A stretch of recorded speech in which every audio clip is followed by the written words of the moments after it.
You good? Yes. All right. How is pronunciation? Kakant.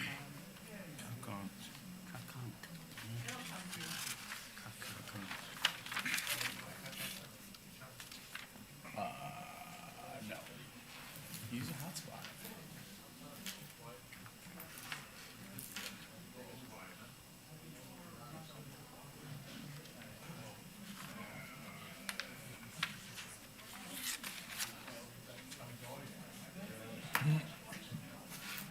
I don't know. That name is not familiar.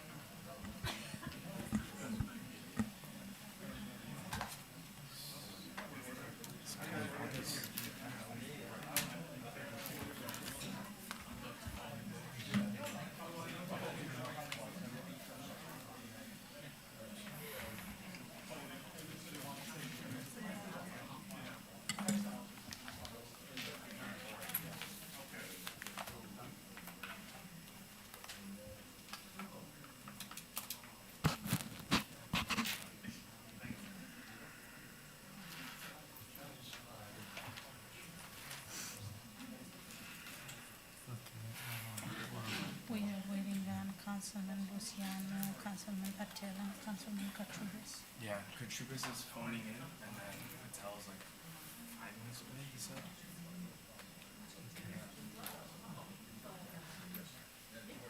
Yeah, about 5 minutes away.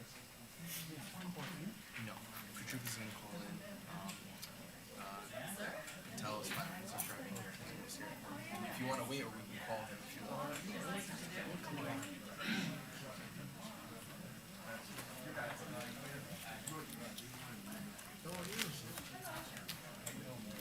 Oh, he's here. Yes.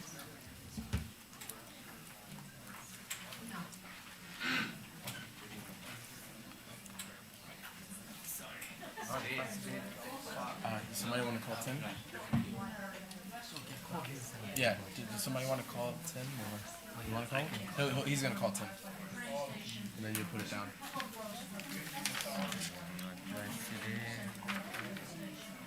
I don't know. Sorry.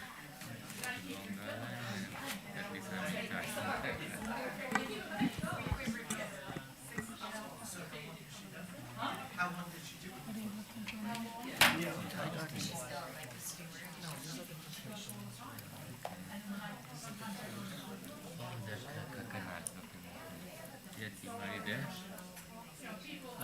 Okay, he's here. Okay, he's on. All right, you just put him on speaker and then like put it down wherever he goes. All right, just leave it like that. All right, Mayor. Yeah. Okay. Okay, good evening, everyone. Welcome to the Englewood Cliffs Mayor and Council meeting. Today is November 12, 2025. It's time to 6:33. I have to call this meeting to order. Okay, let's have a flag salute all together. Please stand up, please. I pledge allegiance to the flag of the United States of America and to the republic for which it stands, one nation under God, indivisible, with liberty and justice for all. Thank you, everyone. Okay, Madam Clerk, would you read about the open public statement? Sure, ma'am, Mayor. This meeting was called pursuant to the provision of the Open Public Meeting Act, PL 1975, Chapter 231. Notice of this meeting was included in a notice sent to Star Ledger and the Record on January 17, 2025, and published on January 21, 2025, posted on the bulletin board in the municipal building, and has remained continuously posted as the required notice under the statute. Copies of the above-mentioned notice are available to the public and on file in the office of municipal clerk. Okay, thank you. And Madam Clerk, would you roll call, please? Sure, Mayor. Councilwoman Ramones? Here. Councilman Luciano? Absent. Councilwoman Begets? Yes. Councilman Liang? Here. Councilman Patel? Yes. Councilman Katrubis? Here. For the record, Borough Attorney, Mr. Ferraro, BA, Mr. Chaudhary, CFO, Mr. Farizvi, and department heads are in attendance. Okay, also you put on my name also over there. And the mayor is in attendance as well. Okay, for the public information, we are currently holding tonight's meeting in a hybrid format. We have people in person and via Zoom. That is also live stream on YouTube. In our Wi-Fi at the council chambers has an issue where the Zoom meeting drops.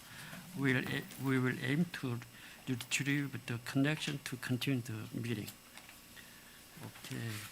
And I need a motion, resolution to pass it. I need a motion. For the resolution 25-229. Okay, second. Motion. Yeah, Seconded by I second. that's it. Okay. Councilman Rashid. Okay. Any discussion? Any discussion? Okay, roll call, please. On roll call, Councilwoman Drummond, This is for, 229. Resolution 229. yes. Councilman Luciano, absent. Councilwoman Begets. Yes. Councilman Liang. Yes. Councilman Patel. Yes. Councilman Katrubis. Motion carries. Yes. Okay, thank you. Okay. Okay, we need next time a proclamation, right? Okay, the board will present a proclamation at this meeting honoring Miss Stella Hunt. Would you come to the front? And we really appreciate your great idea. Hopefully a lot of residents love it, this one. Okay. Okay, could you read about it? Yeah. Okay. BA, would you? Okay. This proclamation is presented to Ms. Stella Coconut. For those of you that don't know, we are coming off probably the most well-attended Englewood Cliffs Day in the history of the borough. It was a fantastic event, and all of our department heads and our volunteers, they did an extraordinary job.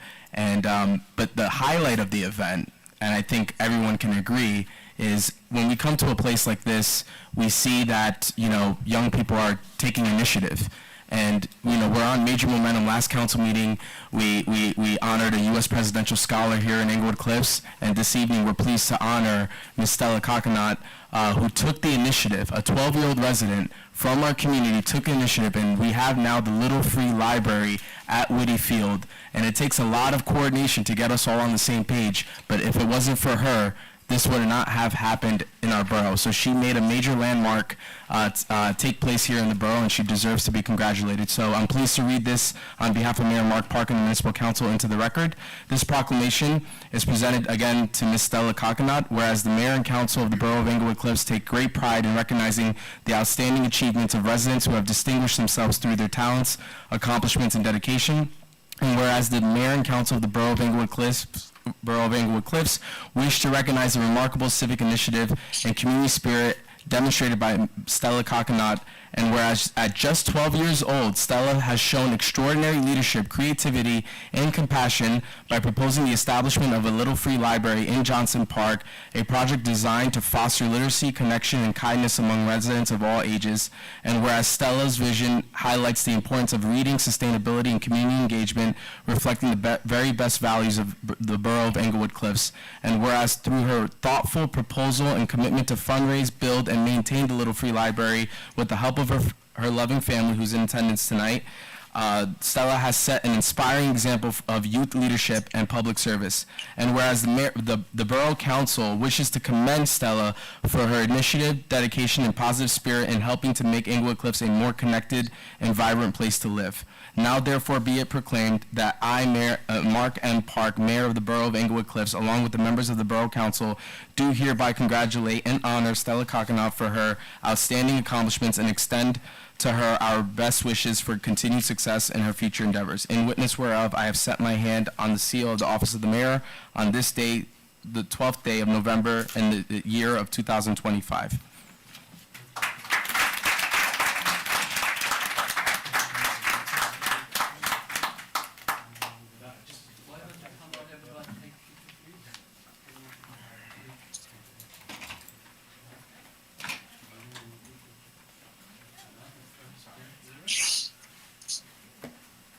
family wants to get in.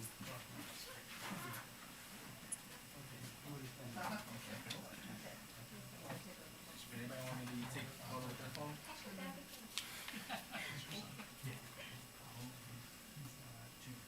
All right, let's get tighter. Move it a little bit over. This way, a little bit more, a little more. A little bit more. All right.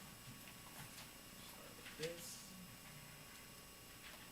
1, 2, 3. 1, 2, 3. All right. Now one more. 1, 2, 3. 1, 2, 3. Thank you.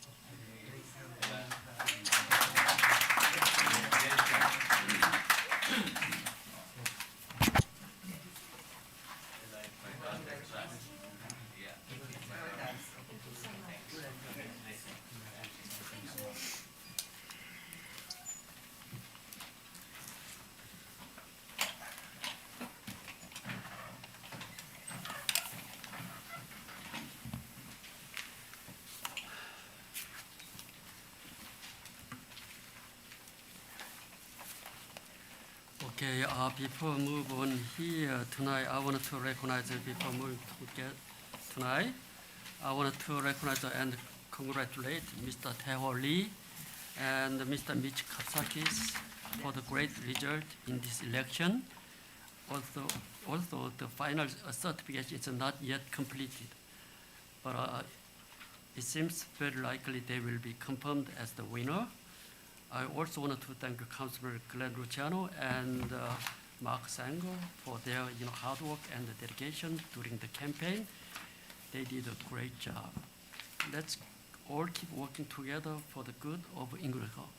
Congratulations one more time. Everybody give a big hand for them.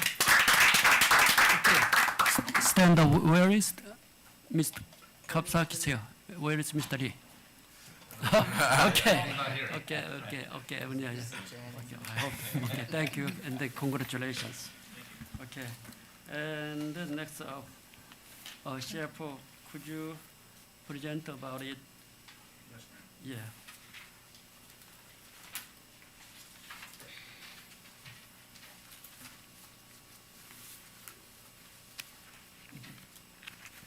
Mayor, this is the annual best practices inventory, which is in its 15th year, started in 2011. And the inventory is a listing of questions generated by the state to measure the efficiency in various areas of the municipal government. Questions vary in different areas with primary focus on core competencies, financial administration, municipal budget processes, and capital planning. Additional areas include ethics, transparency within the government, personnel, procurement, redevelopment, shared services, technological advancement, and lead remediation programs. This year, there were a total of 50 questions that needed to be answered, and an additional 20 unscored survey questions. The minimum score, so to have no state aid withheld, was 32 or higher. The borough scored 35.5. So, no state aid is being withheld, and we came out with a passing score.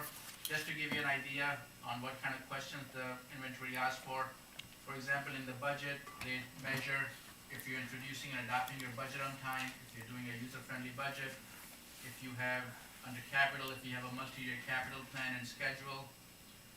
In environment, the questions range from having an electric vehicle station to having a formal policy for buying alternate fuel vehicles.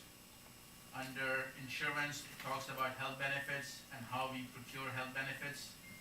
In personnel, it talks about minimum health benefits contribution from the employees and making sure that the annual licenses of all the professionals are being checked on an annual basis.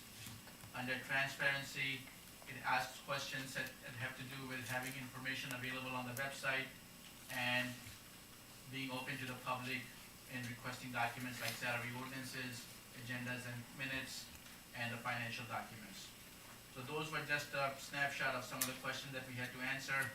I completed it with the assistance of the borough administrator and the clerk certification. It was submitted on October 24th, and by law it had to be discussed publicly at an open public meeting, which we're doing tonight. Thank you.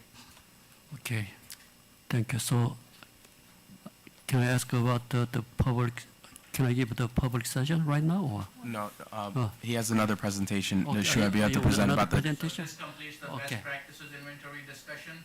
The next item that's on the agenda, you have two resolutions listed. One is to accept the financial audit for last year, 2024, and the companion resolution of accepting the corrective action plan. I'll go over some of the recommendations that were on last year's audit. In finance, we had some comments and improvements needed in grants and contributions receivable in the capital fund, same in the grant fund, some over expenditures in appropriation reserves and appropriations, interfunds being liquidated at the end of the year, making sure that all the items are included on the bills list for approval by the council, making sure supporting documentation is provided at the time of the audit, and making sure that the subsidiary ledgers and all the funds are matching up to the master schedules, making sure that the transfers are made and entered in the system accordingly, making sure the improvement authorizations are funded within the 5 years allowed. Those were some of the improvements in finance that are needed. In purchasing, we need to order the items or encumbered items before we place an order. That's something that we'll work on with the administrator and all the department heads. Making sure that the state contract purchases are approved by the mayor and council as required. Making sure that the resolutions reference an availability of funds clause whenever we are making a financial commitment. Business registration certificates for all the vendors should be on file. In the clerk's department, the professional services contracts need to include the language for pay to play, making sure that the certification of availability of funds are included in those resolutions, making sure that all the bid packages are available for inspection. In payroll, making sure that the terminated employees are removed from the health benefits in a timely manner, and the deductions are calculated accordingly. In the tax department, making sure that the delinquent taxes are charged accurate interest, and the judgments are entered in a timely manner for refund. In the municipal court, we have a number of tickets that are eligible for dismissal. We have a number of tickets that are assigned that are over 180 days, and complaints that are eligible for warrant. So those are just some of the highlights of the comments and recommendations based on last year's audit. The corrective action plan is under the leadership of the administrator and working with all the department heads to work on improving the performance for next year's audit to make sure that these comments are not repeated again next year. Oh, okay, thank you. May I You just- want to add on? Yeah, I just want to add on real quick. This is pertaining to the 2024 audit. So when they audit, when the auditors procured or brought into the organization, they audit the previous calendar year. So a lot of the comments that you heard and a lot of the corrective action is already underway by the municipalities. So we're hoping that we're going to significantly reduce the comments when the 2025 audit is conducted next year. So just wanted to throw that out there. Okay, thank you. Okay, next item is correspondence. Thank you. Board Administrator will discuss the item on the correspondence. Yeah, sure. Thank you, Mayor. We received two communication and correspondence, one from GFNY. They provided a letter and a plaque expressing their appreciation to the Borough of Englewood Cliffs for their support and contribution for the race that they do here or through here for the past 15 years. It's a cycling event which serves as the World Championship race. They have over 30 races across 15 countries across the globe. They're holding their third edition on May 17, 2026.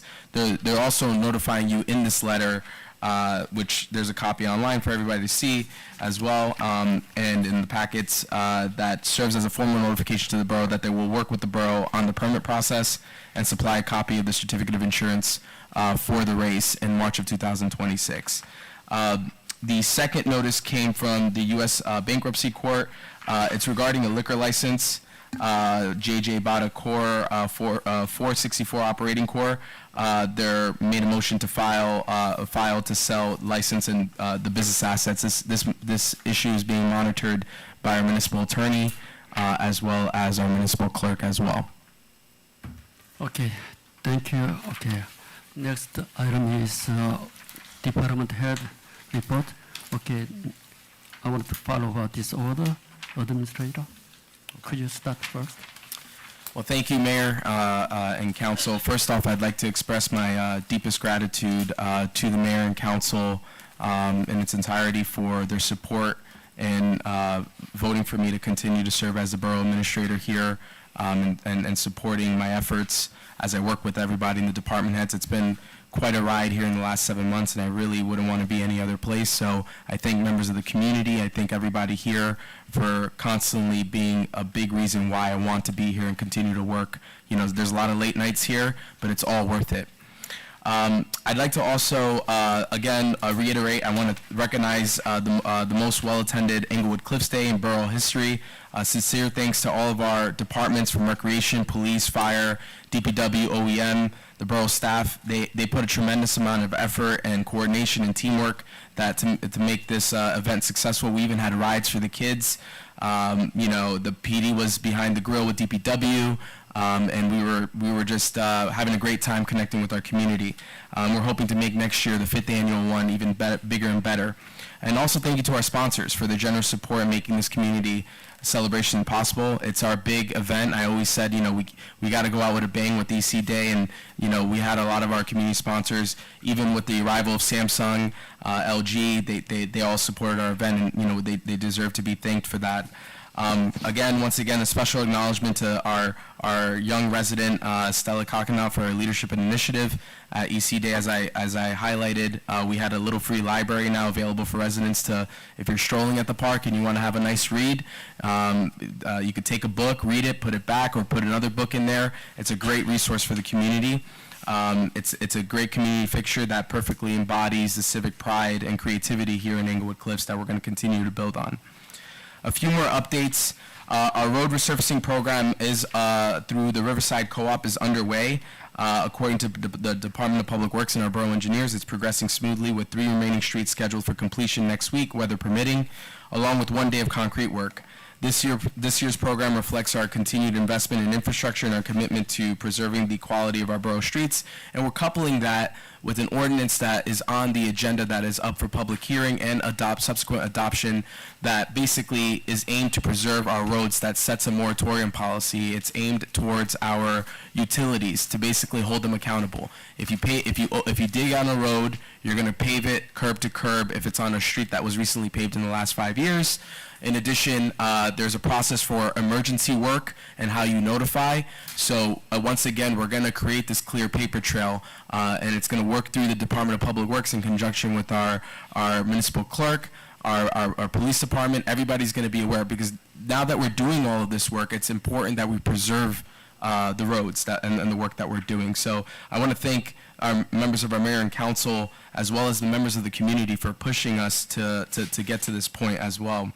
On your agenda, you also have up for introduction the 2025 various capital improvement plan, in which myself, my office, and the CFO and our various department heads, we work together to come up with a 5-year capital improvement strategy to be more proactive and not reactive to maintaining our facilities, our equipment, our vehicles, and while demonstrating fiscal responsibility by aligning our capital investments with long-term needs and sustainability.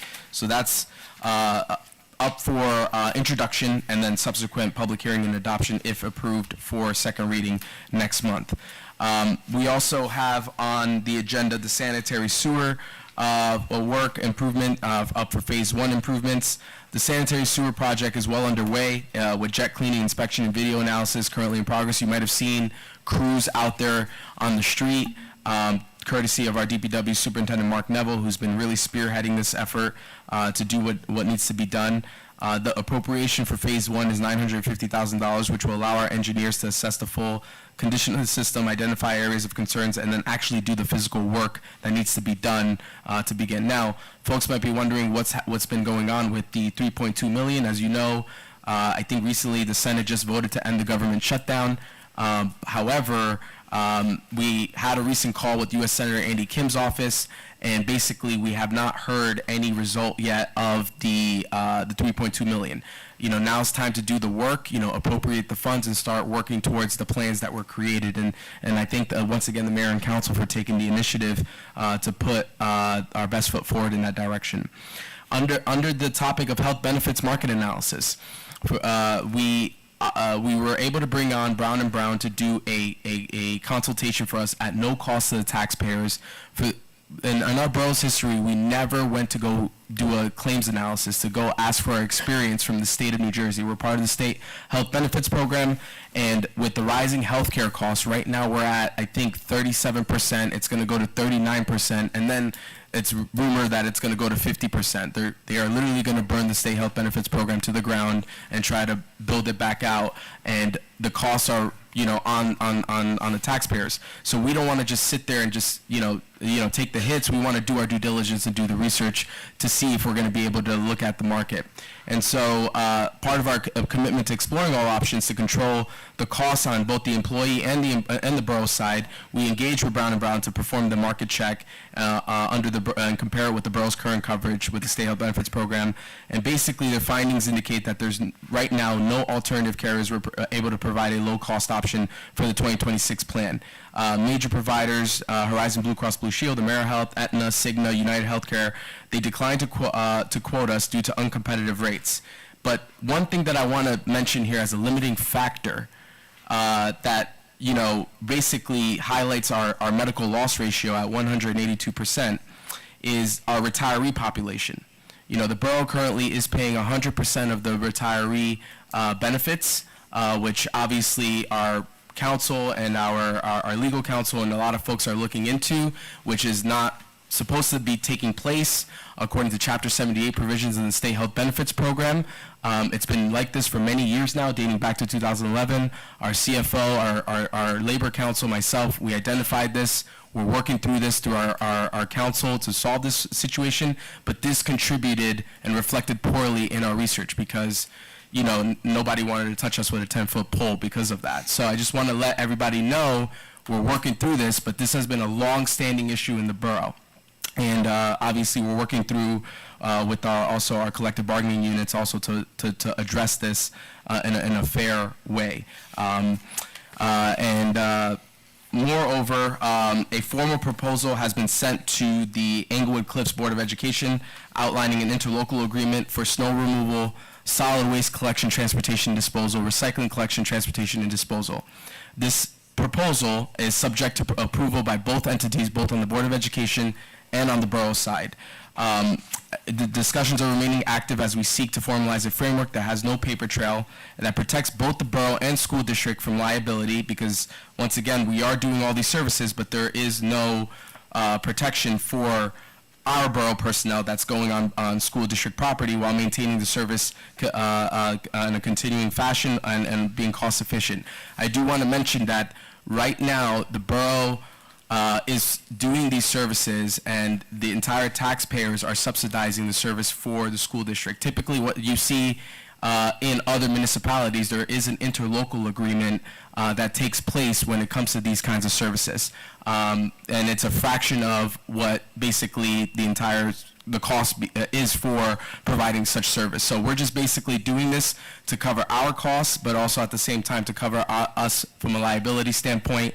And we're continuing our conversations with the board as well as the personnel over there. And we thank Dr. Brower and the honorable members of the board for continuing the discussions with us as we look into that direction. Another area, as I alluded last month, our shared services contract with Fort Lee Public Library is approaching renewal. We're exploring options to continue providing high-quality library access to our residents while ensuring cost containment through a new agreement term. Even though the expiration is June 30th, you have to notify them by the end of December what you intend to do, whether you're staying or you're going. So we're looking at all of our options. On the side of recycling disposal, the borough has received a cost savings proposal to change our recycling disposal site. So DPW collects and transports, but they take it currently to Atlantic Coast Fibers, which is under a market rate month to month. So the cost fluctuates. However, our solid waste hauler has offered to basically transition and dispose the material for us at a fixed lower rate per ton model. This replaces the current market-based rate, which again, has fluctuated upward. Sometimes it'll come down, it'll go up, but it's not a fixed cost, which makes things a little bit difficult for us. But we will now have predictable savings for the borough. So we thank our hauler for providing that proposal, and we'll be transitioning for DPW to start taking the disposal, the recycling materials to this new site, which is closer than going to the city of Passaic and where Atlantic Coast Fiber is. Lastly, I'm pleased to report that the Shade Tree Commission has resumed their regular monthly meetings. I see our co-chair here, Dr. Gus Gonzalez, our co-chair, and we're developing strategies to better preserve and maintain our borough's tree canopy, especially along the public right-of-way. In the coming weeks, you'll see commission members and our arborists around town inspecting trees, tagging them for attention, and addressing safety concerns. So say hello. They'll have their gear on. If you see these safety vests and ribbons on our trees, and thank them for their work because it's a volunteer effort. Once again, I want to thank co-chairs who were appointed by Mayor Mark Park with consent of the council, Dr. Emma Guest Gonzalez, Mamta Shah, as well as Mr. Lee and Wendy Olivardo for stepping up and helping us reestablish an active and engaged Shade Tree Commission dedicated to environmental stewardship. We're going to continue to look to building this out and improving the commission. So we had a very productive conversations, and I also want to thank our councilman, our liaison for the Shade Tree Commission for volunteering the time and helping us out and getting us up and running. That concludes the extent of my report, Mayor. And once again, thank you to the Mayor and Council. You did a great job, and too many things you are taking care of. Thank you so much. Okay, also I appreciate about the Shade Tree, the members. I know you guys working very hard. The next, Borough Attorney, Bob. Thank you, Mayor. Our borough administrator just outlined many of the things that we are involved in at the moment, so I will not repeat them. I will address two items. One is the continued Chaffee application. As you know, is still in the court. We do not have a date set for that next hearing, but we are continuing to try to work to have the applicant address the concerns of the city in their plan, and we'll report back when we have something more definitive and a new date is set. Additionally, the business administrator, Mr. Chowdhury, and I met with our assigned attorneys regarding the litigation for the lawsuit involving Englewood and Englewood Cliffs regarding damage that occurred allegedly to homes in Englewood City from certain flooding incidents, and we are working with our attorneys and to defend that aggressively. And that is my report, Mayor. Okay, thank you so much. And the next, Borough Engineer. Good evening, Mayor. Mike, Okay, just go speak to into Mike, the mic okay. so the people on Zoom can hear you. Yes, sir. Good evening, Mayor. Good evening, Council. For the record, Michael Minton, representing Gilmore and Associates. Mr. Chowdhury gave my report as well, but I'll just amplify just a couple points that he had made just to bring the council up to date. First and foremost is the sewer line replacement project that Intishan had mentioned. Mr. Geiger had correctly pointed out to me that the bond ordinance you're going to consider tonight is for a sum of introduced tonight, is for a sum of $945,000. That's really broken out into 8 major categories, and what I like to call is phase 0 of our infrastructure, aged infrastructure, predominantly the sewer lines, rehabilitation program. So that $945,000 is broken out into 8 major categories: line replacement, line refurbishment, cleaning, video of other existing lines, manholes, traffic controls. Well, that basically instructed, that's kind of 1/3 of what the overall project was identified in the Boswell report. There is a minor lack of preciseness, if I can use that as a description. There, as in all capital projects, there's a contingency. We showed a contingency in this matter of, we showed as 10%. That's slightly inaccurate. It's $94,500. It's a little greater than 10%, bringing the grand total to $945,500. That's for your consideration this evening. So I just wanted to offer that point of clarification. I appreciate it. We should have dropped the 10% as nomenclature. We wanted to get to that target number. But it's really designed because Mr. Neville's done a terrific job, as Mr. Chowdhury had said, starting the project early. And we have cleaned and videoed every single line contained in the Boswell report. We've now moved on to the scope of work that wasn't contained, and if you recall, we talked about that a couple of times, particularly along Hudson Terrace, particularly along 9W. But Mr. Neville's already started work along Hudson Terrace at really the low point of the system, which is where we should have started, to clean them, videotape them, and then we can make a determination as to what the best recourse of action. Just to share with you some current thinking, it's just thinking right now. The plan was to have a heavy replacement of these lines. And we're doing a cost-benefit analysis to determine if just lining the lines, which gives you a 25-year longevity, is a more prudent approach fiscally than digging out all the lines and replacing them. We'll have that report to you shortly for your consideration as to the benefit of that. But we're looking at every alternative to kind of stretch the dollars, but to start these phase zero activities. But I do compliment Mr. Neville for his efforts in that regard. In addition, the paving project, the 2025 roadway project, as Mr. Chowdhury had said, is well underway, about 30% complete. No real problems. We have some residents are always interested in working along their street. We try to respond professionally to them. One area we may want to look at, more than typically milling and overlaying, we may want to reprofile that. I'm working with Mr. Neville and our design team, see if there's a better solution in one area. Other than that, the project is moving quite well. Lastly, as you know, our 23-24 NJDOT application on the balance of Floyd Street has been submitted to DOT. The surveying work is done, the plans are done. We're waiting for DOT approval and then the schedule to go out. Mayor, I know it's brief, but that concludes generally my report. I know Mr. Cesaro will have some comments about some stormwater matters that we've been working with, and then I'll be happy to answer any questions. On the question, do we need to change any wording for tonight's, whatever they put on the paper, the 10% or these, regarding to the bond? Shuaib, did you want to answer that? No? Because you spoke with the bond counsel? No, the bond ordinance is actually for $950,000 to deal with round numbers. Yeah. It provides a down payment of $50,000. I understand, and incorporate his comments. Which is less than what his total proposal is. Again, the bond ordinance is just a financing mechanism. It doesn't tie you down Okay. to the exact amount of the award of contract that you'll make. Okay, so the bottom line is we don't have to change The any bond wording. ordinance Okay, does not yeah. need to be All right, changed. okay. And Robert, you feel comfortable? Yes. Okay, all right, good. May I apologize for the lack of preciseness. Okay, any further, okay, thank you. Okay, next, finance, okay, CFO, Since please. we're on the subject, we just discussed the audit and the best Just practice. speak into the mic, Shuaib, please. The next two items that I'll discuss are the two bond ordinances, and I just want to highlight the first bond ordinance, which is the sewer improvements and the line improvements. We are doing this in anticipation of, once we hear about the $3.2 million grant that, the administrator just mentioned, this will allow us to get started with the project.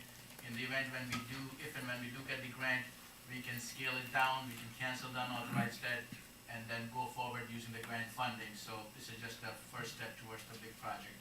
Second bond ordinance that I want to highlight is the various capital improvements. And we are doing this at the end of the year. The reason for that is by the time you get it adopted and go through the stopper period, you will have the funding in place on January 1st. So it doesn't delay you any further in actually starting to do these projects. Some of the items that are included in the bond ordinance is various capital improvements to your municipal buildings and facilities for $300,000. Digitizing of the borough records, which is the first phase, $300,000. Removal of underground fuel and storage tanks and replacing them with above ground tanks for $350,000. Sanitary sewer line cleaning and testing for $100,000. Salt shed at the DPW yard for $200,000. And engineering and design studies for improvements to the DPW facilities at $100,000.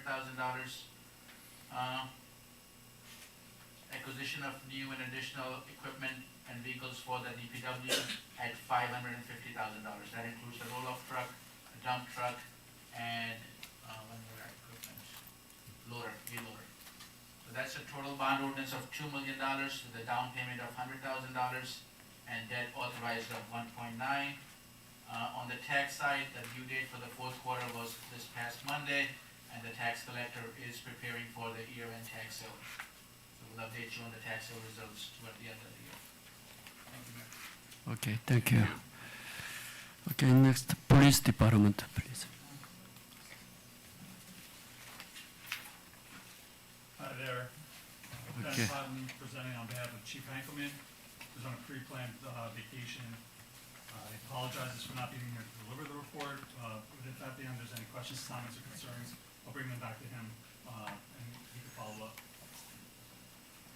He'd like to report locally, election day went well. There were no issues that required police response. Throughout the state and a few towns in Bergen County, there were received hoax bomb threats. None of these were deemed credible, and there was no nexus to Englewood Cliffs. Chief Hankelman would like to extend congratulations to Councilman-elect Kapsaskis and Lee, and he looks forward to working with them in the coming years.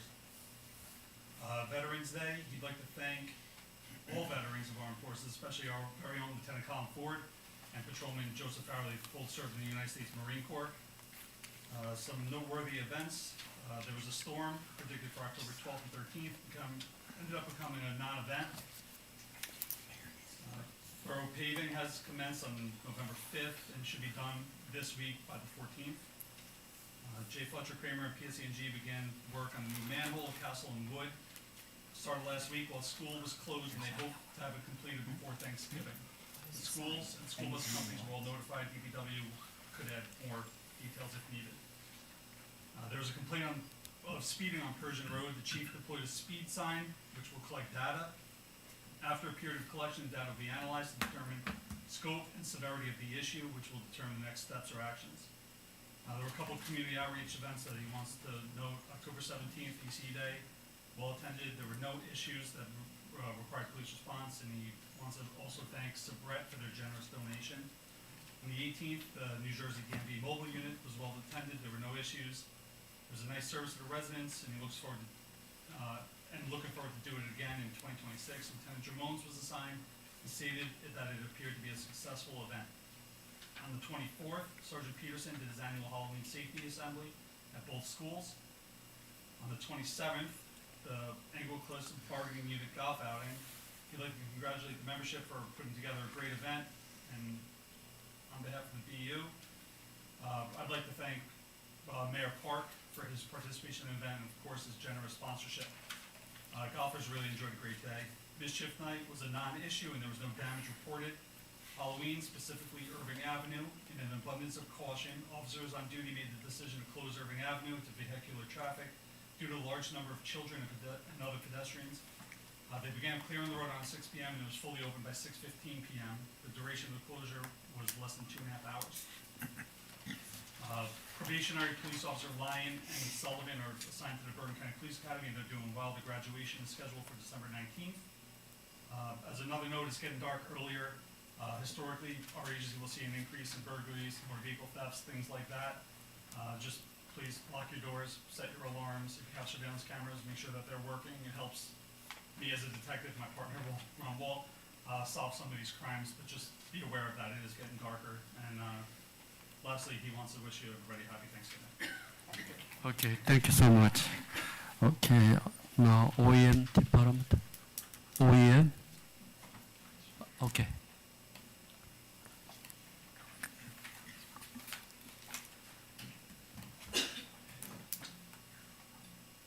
Hi, good evening, everybody. Thank you for having us. This will be very short. I don't have much. Earlier today, you received an email from me regarding the Emergency Operations Plan, which is an ongoing project, as you all know. It has been transferred from older Word documents to an actual standardized format that the state requires. That's why there's a significant change with that. But the meat and potatoes of it is basically the same. If you take a look at it, I know it's a lot to read, but if there's questions, comments, concerns, get them to George and I within the next month, and then we'll give it to the BA for a resolution to December. adopt. ID cards, ongoing thing is any council people or elected officials want ID cards, which are plastic cards that just indicate that you're a council person. Please let me know, we'll get you set up with that.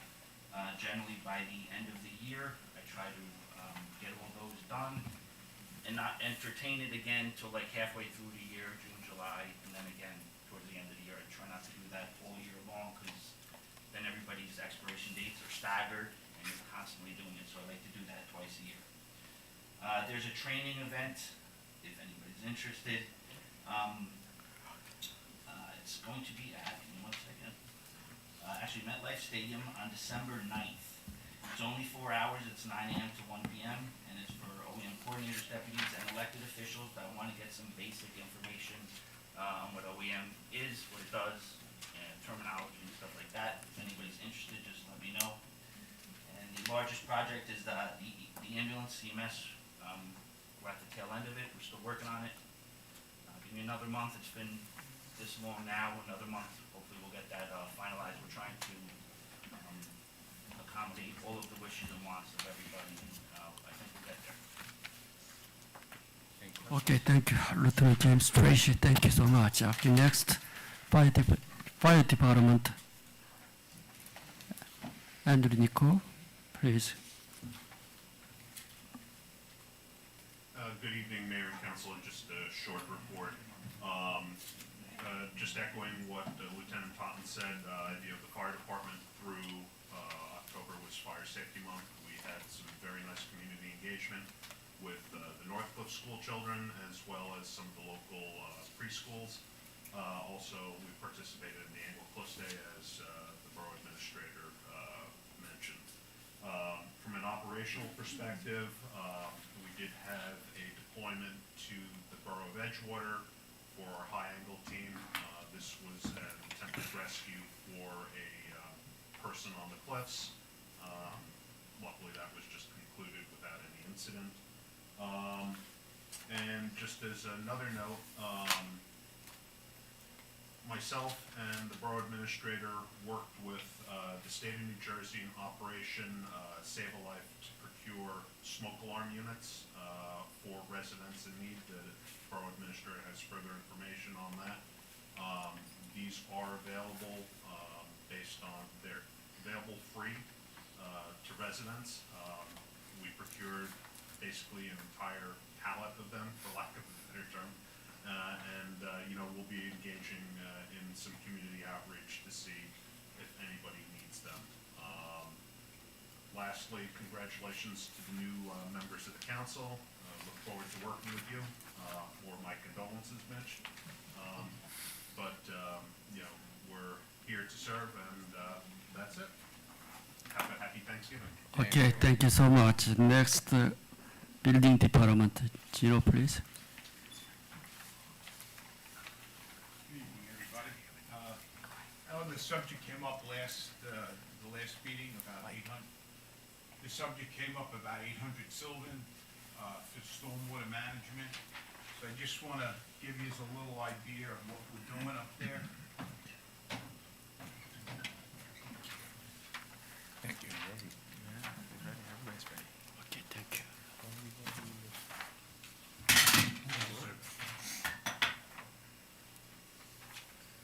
Thank you.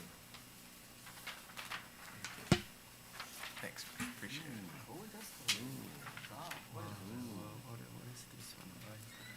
So I know everybody sees a lot of action up there. The dam. And just to give you an idea, there's 4 of those structures that have been installed for the stormwater detention basins. And it's a large volume of water that fills up when we have heavy rains or any rains. The whole project goes into those systems. As the water rises, it slowly disperses into the borough, storm sewers. Or there's also a small detention pond here. But for years, that water has been coming down Sylvan Avenue. And I believe, we've had some discussion with the DPW. Mark could tell you that they see a considerable difference downstream by the DPW, which we're trying to fix, that is helping. So it's a massive structure that was put in. And this way, you have an idea in case anybody asks, which I'm sure they will, what's going on up there. At least you have an answer, you can explain that to them. So it's very impressive. Yeah. So you 4 of them? There's 4 of them, yeah. But it's really necessary. It's all stormwater management, and that's the big topic, stormwater, today with the rainstorms. Okay? Okay, thank you so much. Okay, thank you. Next, the DPW, Mark Nimmer, please.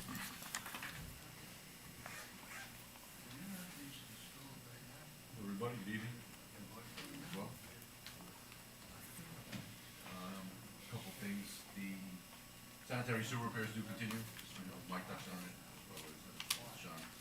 All's well there, moving forward, this progress is being made. The Riverside Co-op, we are in town.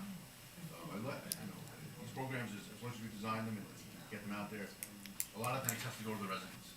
All the notices went out, every car was moved, contractor was able to work, letter perfect every day. As we said, it's really helpful to the program. Leaf pickup continues. Everything's moving along there well, as the same. Like I said, I just want to forewarn everybody, some of the equipment is larger, garbage trucks and machines are the norm right now for the next month, 6 weeks or so, but moving along well. Regarding the Woody Field, I know Councilman Luciano had a question last month. The PSCG was here on the 5th. They've connected us fully to our power source, and all the temporary fencing has been removed. That's down. I know we had a question about that last month. Also on Woody Field, a minor mishap. I mentioned to John earlier. Yeah, deer. So very unfortunate. Last Friday, we had a deer get caught in the batting cage net. So animal control was contacted. Unfortunately, the situation details was just to remove the net from the deer. So we got to cut the net off the deer. And it ran away. The deer was out there with that net on it, but it should be okay. So I'm working with the vendor to get a new net, and we'll have that replaced as soon as possible. So in case anybody sees a gaping hole in the net, we'll have it replaced. The Eagle Scout shed project and the senior citizens should be scheduled in the next week to 10 days. They'll be coming to Englewood. It's been delivered to DPW, and they should have that up momentarily. I'm working on a capital program regarding all the facility repairs, and with Sean as well as Mike, for all the borrowing the vehicles, things like that. I do want to welcome the new elected officials, forward toward them both in the new year, as well as to Pat and yourself and Councilman Luciano for the past, work in the past. Okay, I just want to lastly just wish everybody a happy Thanksgiving. Stay safe. Paper shred day, too. Mayor, Paper can shred. Yeah, okay, yes. Yeah, Mark, Yes. can we expedite the leaf cleaning because the wind, the Right. rain? I mean, can they work overtime? Maybe weekends? You know, we We're have to scheduled- clean the I the can, we streets. can. I mean, we work 3 Saturdays a year. That the first one is next Saturday. Okay. I can talk to Sean, we can move it up. We will. Yes, schedule I don't. something, but It's terrible. I understand, but here's the good news, and not to so on. It's, November 12th, and I think half to 70% of the leaves are down. That's good. So let's get them out, let's get them cleaned up. A little bit of a messy time of year, I get it. But yes, we can expedite, what we can do for Okay. the next month, but yes. Yeah, thank you. May I ask a question there too, please? Yeah, yes, okay, go ahead. Mark, if you can, just a suggestion, but maybe we want perimeter fence around that netting area. Nothing too high, but just to keep something like that from happening in the future, because I'm sure you probably wouldn't have that happen. Sure. Good idea. Open for suggestion. You can discuss it with Deshaun. We'll do. Good luck. Thank you. Bye. Okay, thank you. Anybody else? Okay, thank you. Okay, next. Sorry about your long time you wait. Okay, done. Recreation Department, please come out. Yes, congratulations to the newly elected officials, and look forward to working with you guys. Englewood Cliffs Day was paid for in large part by Samsung and the other sponsors, so it didn't cost the borough any money. The safety was done in the correct way, where each ride was registered with the insurance company and every ride was checked, and safety measures were taken that were excellent, thanks to our BA and his guidance. Also, because of the police and the DPW, we worked really closely together, built stronger teamwork, and the Bicycle Club and Whole Foods, Trader Joe's, LG, and Grissini's, Mr. Lee, all contributed, and they contributed in some cases a lot of extra work, which we definitely appreciate. Lessons learned so that we can even improve for the future. The field was maintained, and the integrity of the field, we took extra precautions and made special plans, so those things we did right, and there's, of course, other things that we can always improve. we came up with a clever way to finance our program so that everything is balanced and that the borough isn't paying for any programs directly. But we needed additional flexibility, and thanks to some good creative thinking by our BA, we came up with another way to finance things that doesn't cost the borough any money, and it gives us the flexibility to make deals with coaches in case we have to go a different way in some cases, not due to anything that on our side, but to work with other people.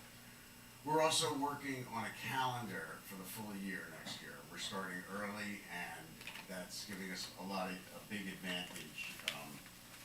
It gives us a chance to approach programs not just as one little thing here and one little thing there, but to integrate the whole calendar so that there are certain kinds of, a lot of the kids repeat from program to program. So even though it's a different sport, there can be a continuity and integrity to the program.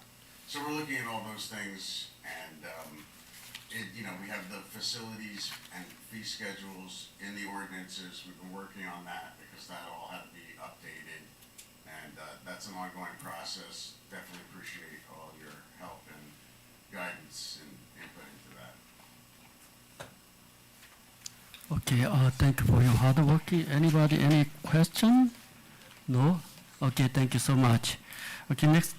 Mayor, may I say something, please? Oh, yeah, okay, hold on, just Councilman Tim Kotrovs has question. I just wanted to thank Danny. I think he's done a really great job. This has been a very difficult assignment, and he has gone above and beyond, I think, all of our expectations, and he worked very, very hard, and thank you very much for everything that you've done. And I also want to thank the borough administrator who works very closely with him to make sure that all our programs are as successful as they can possibly be, and we're always striving to make them better. So thank you very much, guys, to both of you. Okay, thank you. Okay, next agenda is public hearing. Can I have a motion to open the public comment? A second. All in favor? Aye. Okay, please note there will be a 5 minutes public comments time limit. Okay, please come out, state your name and address, please come out. Yes. Mayor, just for the record, for folks that are listening on Zoom, we're going to start with the people in person first, and then that way we could I could focus and pivot to you all on the Zoom and in order to unmute and raise the volume so you can state your public comment if you so wish to be heard. I want to congratulate everybody who's newly elected officials. I wish you great luck in your positions. You may know, many of you, that I've been coming here for the last 2+ years because of an improper paving job that was further exacerbated when the contractor came under no supervision and made the situation worse. It took 2.5, 3 years to get here. I thank Mayor Park and Dijon, I hope I got your name right, and others for at least pushing this along.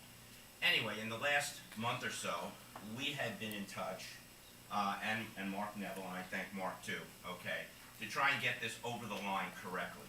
I was told Mark would be there. We have email transmissions and others of this, as well as the borough engineer. Last week, and I was told I would get notice. Last week they came on Wednesday, started milling, no notice. Then I'm told later, okay, we're gonna start paving, and Mark and I spoke on Monday. We agreed that Wednesday would be a good day for paving, and that he would be there as well as the engineer. I took time out because I was anticipating what might happen because of past experiences. I go out around 12:30, 1 o'clock, whatever it was. Mark's not there. There's an engineer there. I asked him, do you know the specifications? He had none of the specifications that we have been talking about for 2.5 years. 1/2-inch bevel on the driveway and adjustment for the 8-inch curb. He knew nothing about it. He was gonna put a 1.5-inch bevel on the driveway and nothing for the curb. I said, where's Mark? He didn't know. He tried to get Mark, couldn't. I was able to get in touch with Mark, and then Mark came, but the job had already been started at that time. Of course, it was being done incorrectly, as I had anticipated. I asked the engineer as to his qualifications. He said he'd been out of school for 1 year. I think we need a little bit more experience than that on this type of job, after 2.5 years of waiting. Anyway, Mark came, they threw more bitumen tarmac down, which is essentially a patch in the area that was supposed to be, and it looks like a patch. Mark astutely mentioned that it hadn't been tamped down in the proper manner.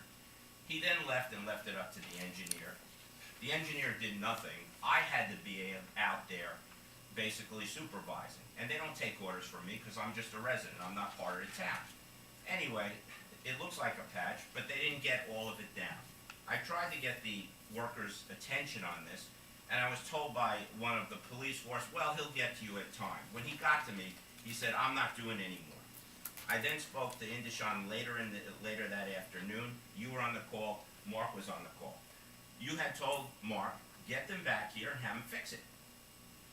It's 20 to 4. I know they quit at 4. Nobody showed up.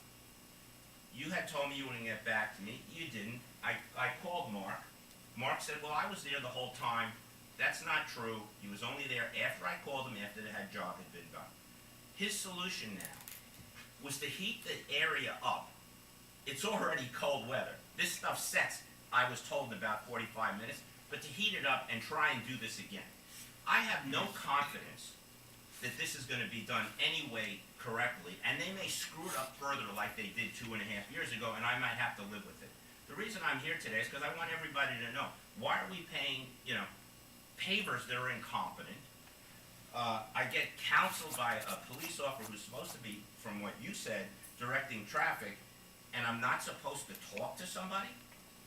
I mean, we have a lot of good officers in this town, but a lot of them think that they're on some elevated level. I think they need some education that we're paying their salary. And if you go back in there now and heat it up to try and redo it, I think you might be creating a bigger problem. I'm not an expert in this, but I've been told, I've been speaking with Mark now for the last couple of years, this stuff sets. You can't just heat it up all the time. And we're gonna do it next week. I took time out of this. I took time off today, and I was just supposed to go away. I'm not even doing that now, because I don't trust that somebody's not gonna come there. I might go out for dinner or something and they come, or lunch. This is ridiculous. I mean, what are we doing?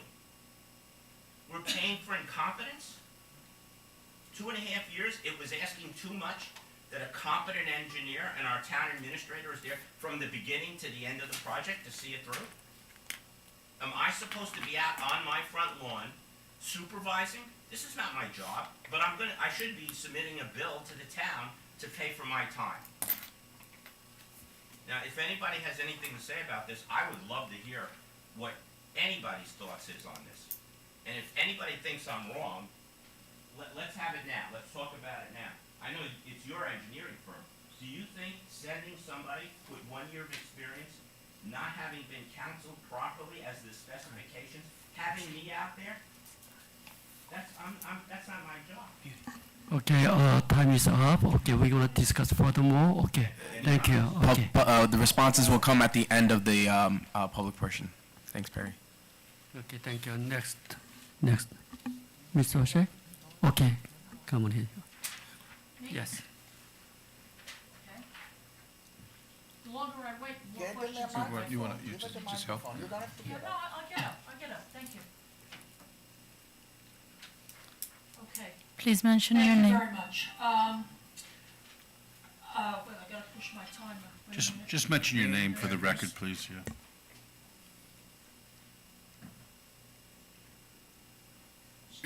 Okay. Just mention your name for the record. I wrote a few things down. Mary, I'm sorry. Um, Excuse me, just, Mary O'Shea, 12 thank you. Irving Avenue. The other gentleman.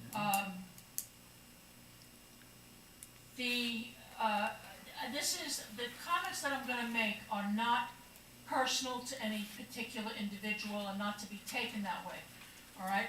I have spoken in past years, many times when the salary ordinances come out, and I firmly believe that each position should be one person, one position. I don't believe that an employee should be paid for two positions during the same workday, okay? That's number one. The salary ordinance should show the current salary for that position. You're just showing a minimum and a maximum, but you're not showing what position is currently earning. So we, as a resident, cannot tell whether this is an increase and how much the increase is over the current salary. The minimums in the guide are extremely too high, and they're not relevant. Previous administrators, Carol McMorrow, Lizette Duffy, at maximum were making $95,000, and each of them were removed from their positions. We're going to save money. We had a string of temporary people coming in from the agencies that were coming. They didn't know what the hell they were doing. They don't know the town. And now you're showing them a minimum of 125 for administrator to, I don't know, whatever, the higher amount. And then Mr. Chaudhry is getting a salary of 135, which is not even the minimum, which I don't understand. No offense, he does a fantastic job, but that's Exactly. not what I'm talking about. I'm just talking about the way the salaries lay out. I'd also like to know if the contract with Jerry's consulting firm for his 8 hours a week is now terminated if Mr. Chaudhry is working full-time. When you're talking about medical benefits, I've always felt it was improper for the town to pay the Medicare premiums, Medicare Part B, Medicare Part D, for retirees and their spouses. Okay, Medicare, I just read in the paper this week, is going up. Part D is going up. Part B is going up, and that's a few hundred dollars a month per person.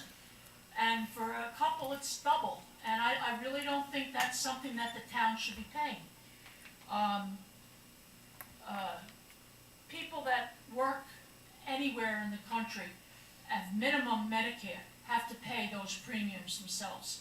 They don't get them paid for them. And I think that the retirees from this town have a substantial pension, and they can afford to pay their own Medicare premiums. I'd also like to know what's happening with Fifth Street. We brought it up 2 months ago or something when I was here, and I had found an old, going through my papers for the recycling to get rid of them with the shredding event.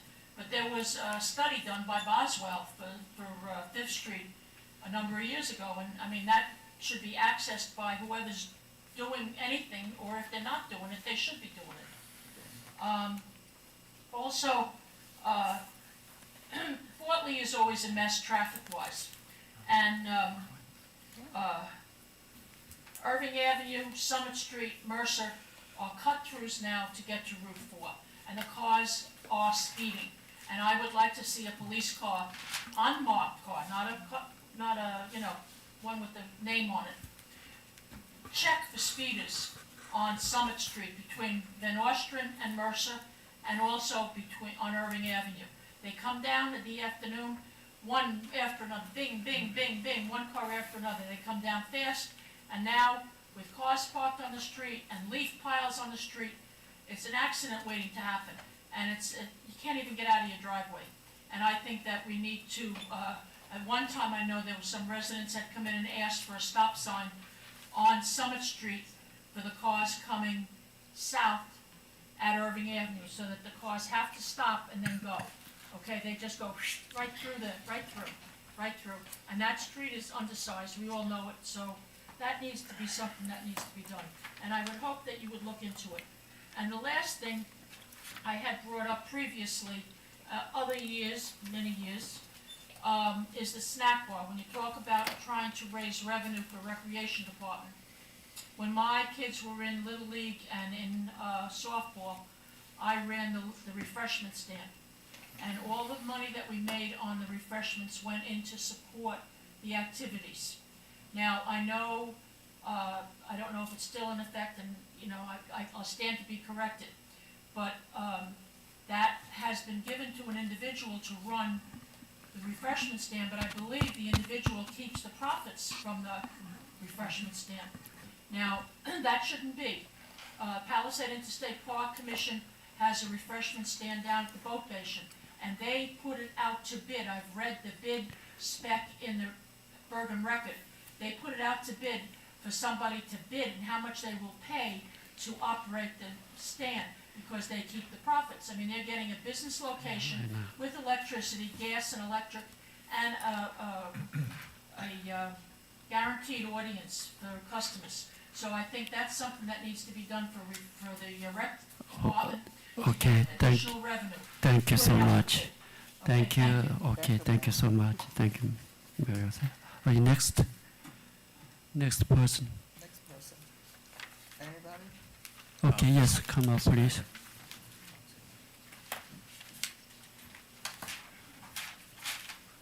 Thank you. Martin Geiger, 270 Alfred Street.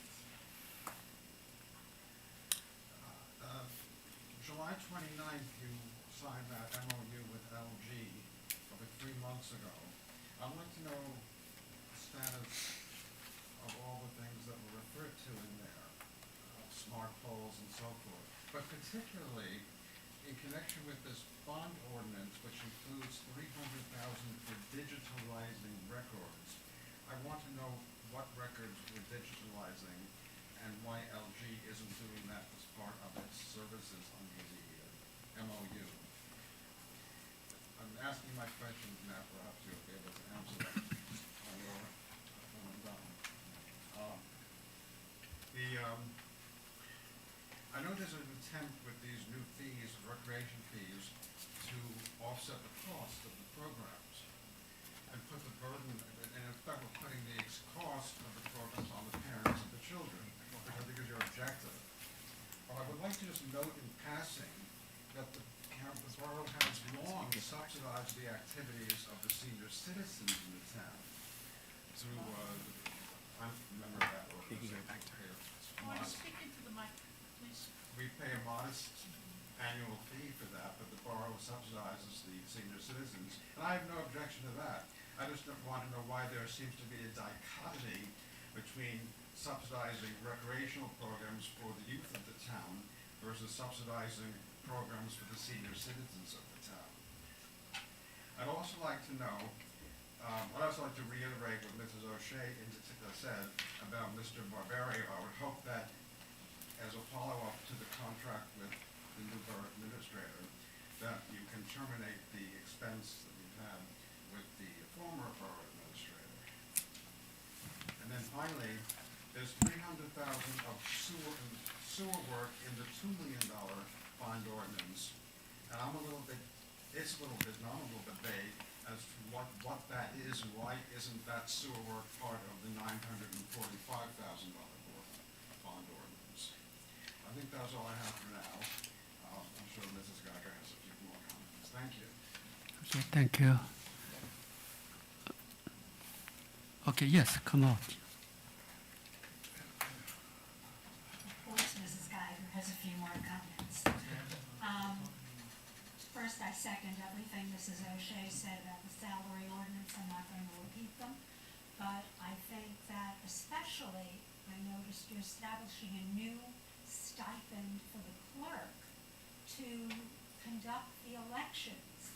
That's a basic part of a clerk's job. It's, why are you adding a stipend for something that is a requirement? On the LG MOU, my husband asked the question I had. On the bond issue, you have an oil tank coming out on the DPW. Is it leaking? Is there a known problem? Is there some reason? And are we getting ourselves open to exposure by the federal DEP for oil leakage when that tank is removed? And what is our exposure there?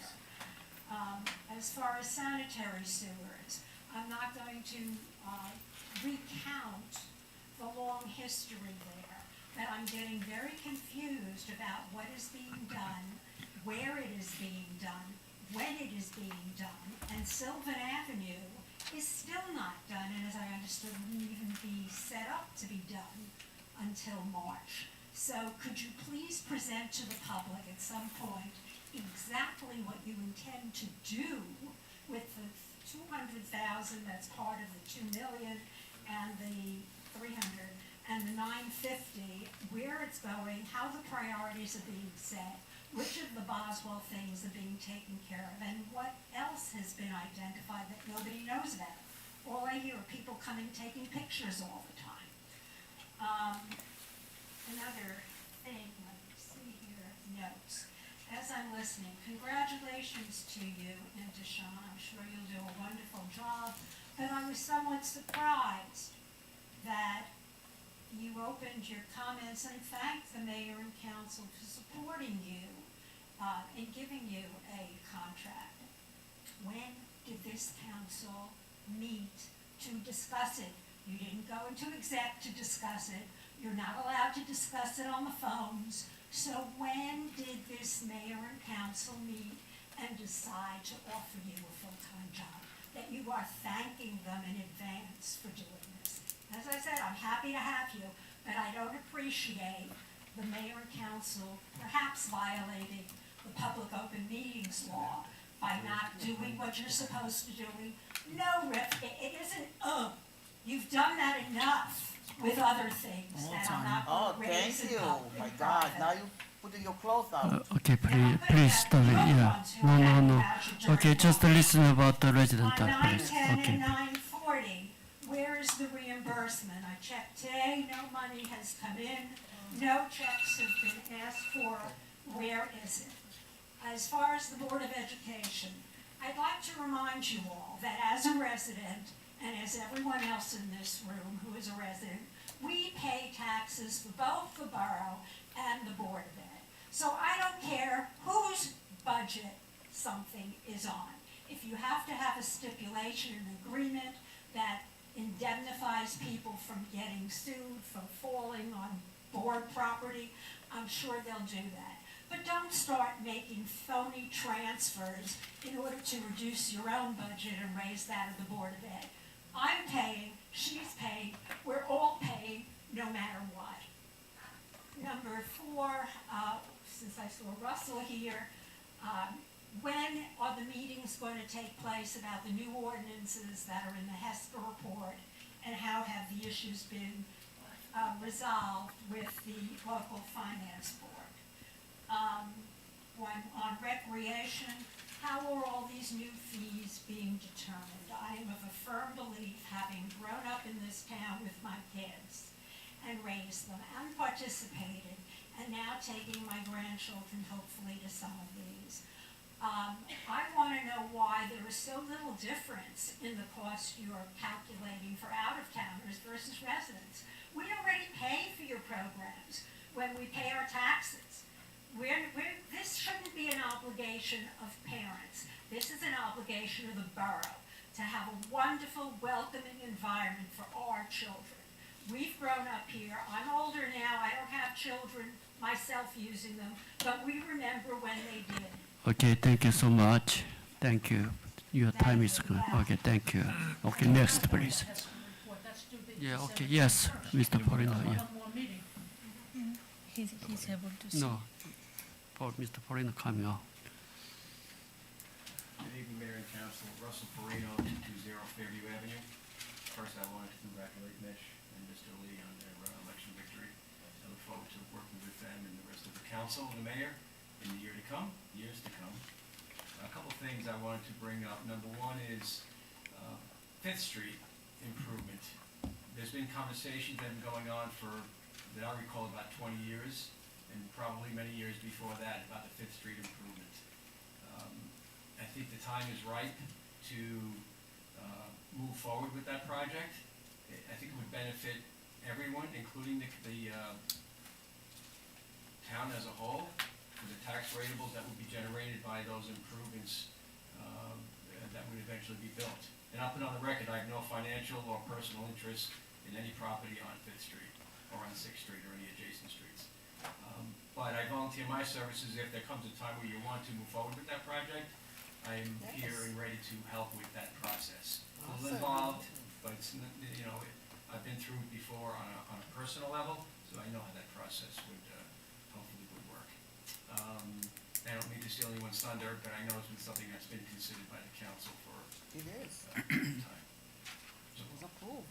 Okay, and there's a process to it though. and Wait, if you wait, wanna Russell, share- you're part of it. I'm sorry to tell you. You remember we looked at Fifth Street and there's two houses at the end? Yes, So we have to decide what we're doing with them. That's it. This is the only thing that holds us there. there are steps to the process. Okay, so- And I'm more than happy to help Thank any you. way that I can with that moving forward. That's my point. Money's there, everything is there. Okay, great.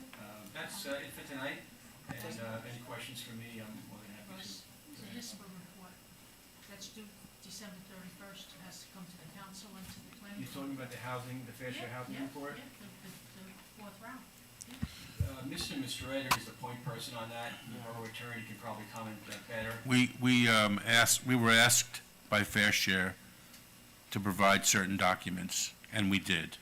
I actually followed up with the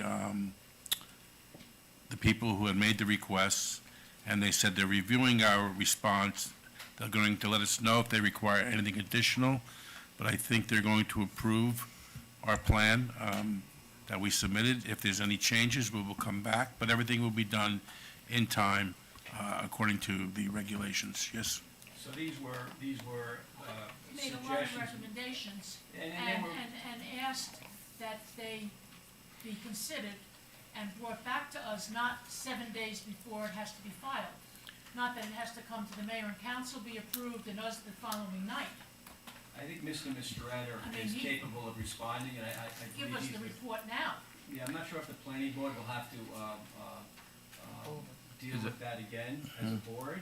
It may just be Mistrader's comments, and if those comments are acceptable to the Fair Share Housing folks, I think that might be it, in terms of the planning board involvement. Okay, thank you so much. Any further question? The public session, the debating session? No. Okay, thank you. Okay, next person. Next, please. Yes, come on. Yes, come on, please.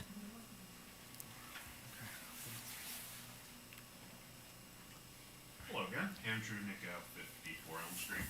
I'm just going to echo something that I brought up at a previous meeting, and I know that with the mention of the incident with the deer in net at Johnson Field, I'd like in the new year the borough to seriously consider obtaining professional services for deer abatement.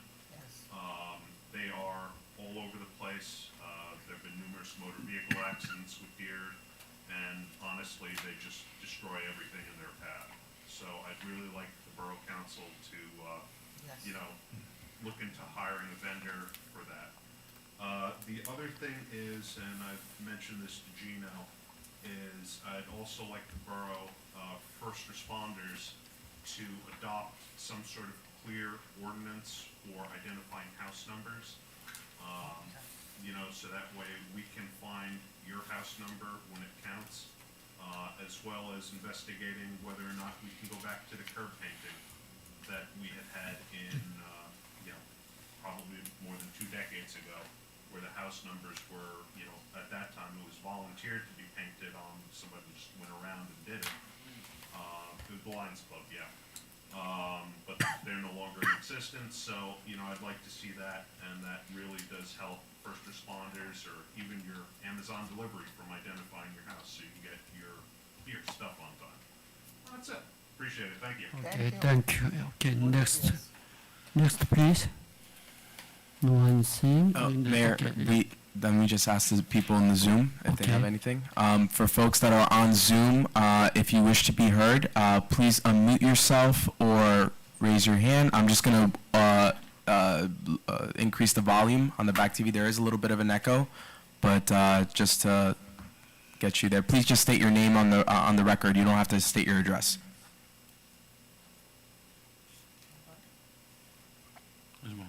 Okay, we have Susie Choi. If you want to, okay, go ahead. Yep. Oh, perfect, thank you. Just echoing what someone previously said, I am on Summit Street, and I'm on Summit between Irving and Mercer, and it really is a throughway street for so many people going to Route 4, so many people going to Fort Lee, and people are zooming on that street. And I know that there's been,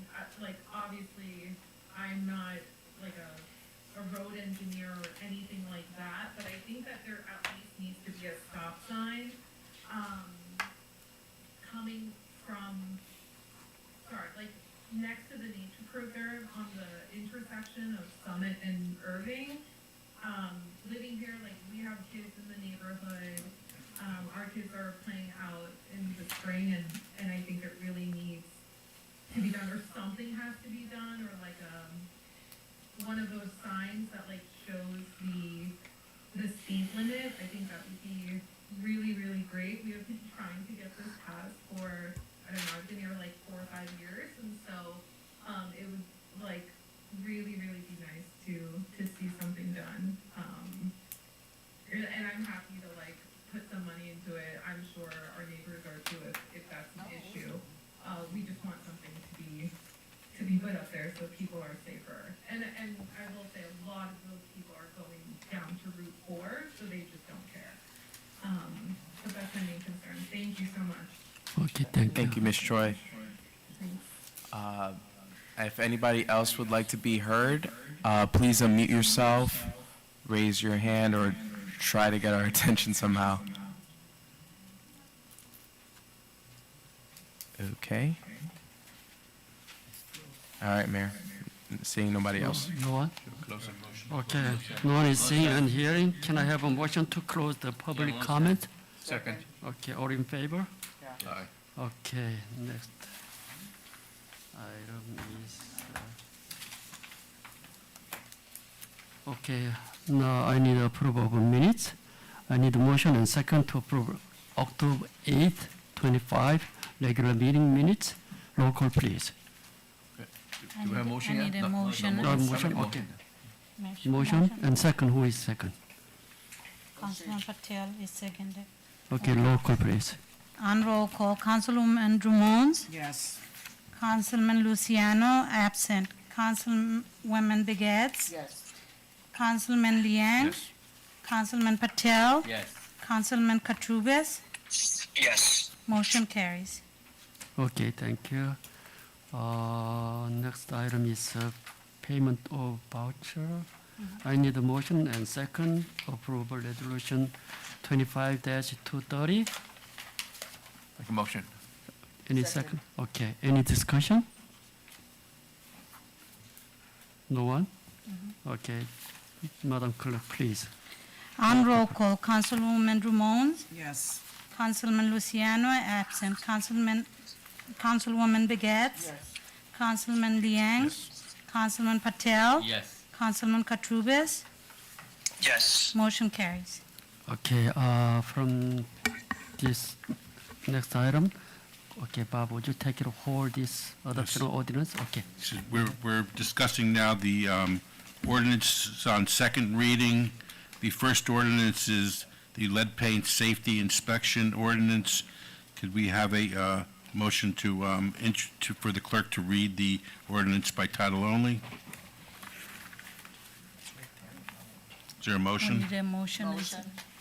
Motion by Councilwoman Begets. Is there a second? Second. Second by Councilman Rashid. Can we have a Roll call. roll call, please? On roll call, Councilwoman Drummond, Yes. Councilman Luciano, absent. Councilwoman Begets, Yes. Councilman Liang, Councilman Patel, Yes. Councilman Katrubis, Yes. motion carries.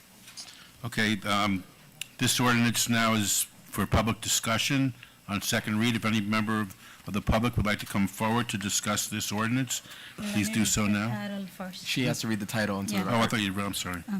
Ordinance number 2025-7, an ordinance to amend Chapter 9, Building and Housing to include provisions of lead paint inspections. Okay, if anybody would like to be heard, this is now open to the public. Any member of the public who would like to be heard on this matter, please come forward.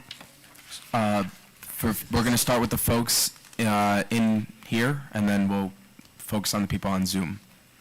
This is on ordinance number 7, the lead paint safety inspections as per the New Jersey Department of Community Affairs.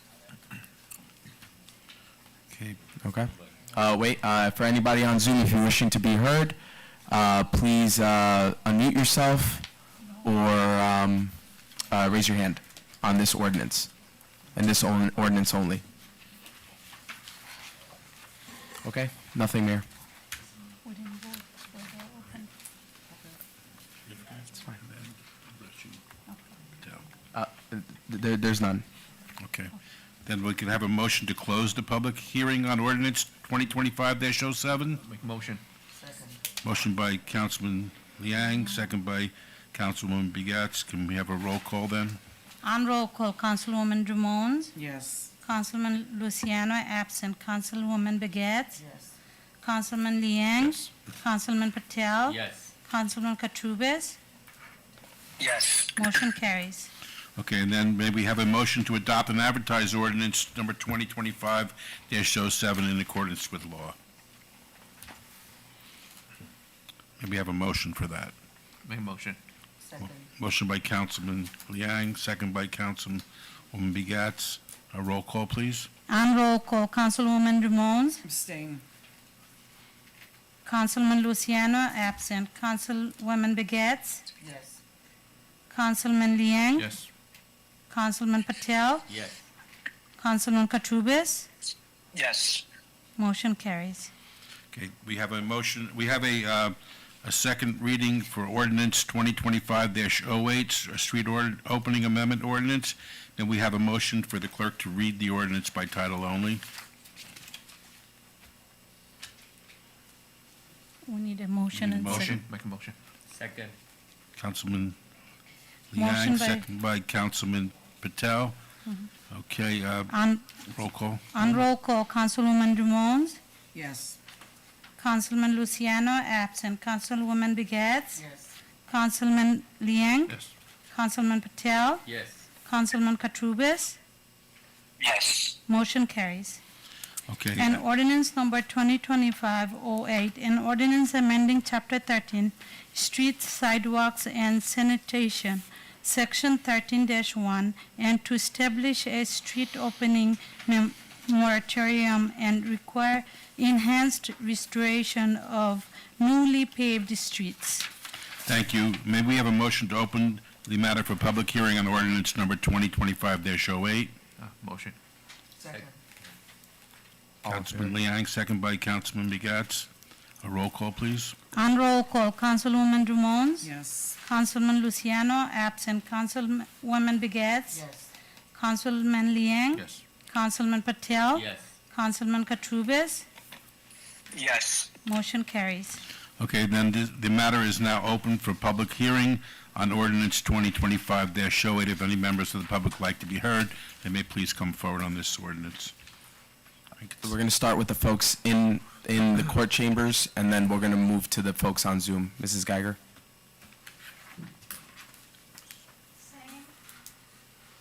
Same comment. Where is the plan? We just had all the streets done by public service and resurface. Now we have projects going to take place with the sewer system and the water storage system to correct deficiencies. You're saying you don't want to have the streets opened up and closed, opened and closed. Where is the plan which shows for the next 2 or 3 years what's happening to which street? So even the borough, with its grants or using tax levy, is not paving a street that they're going to go in and open up again with the sewer and water project. Nobody knows what's going on, and I don't get a comfort that any of you do either. It should be a very simple thing. It's very nice to pass an ordinance when PSE&G is finished to say that if you come back in 5 years, you have to do both sides of the street. Great. But what are you going to do with the turmoil that you're going to be creating as you haphazardly pave and mill streets in this town? Once again, I'm sure, no answer, because why should this be any different? If any other members wish to be heard from the audience or on Zoom, please raise your hand.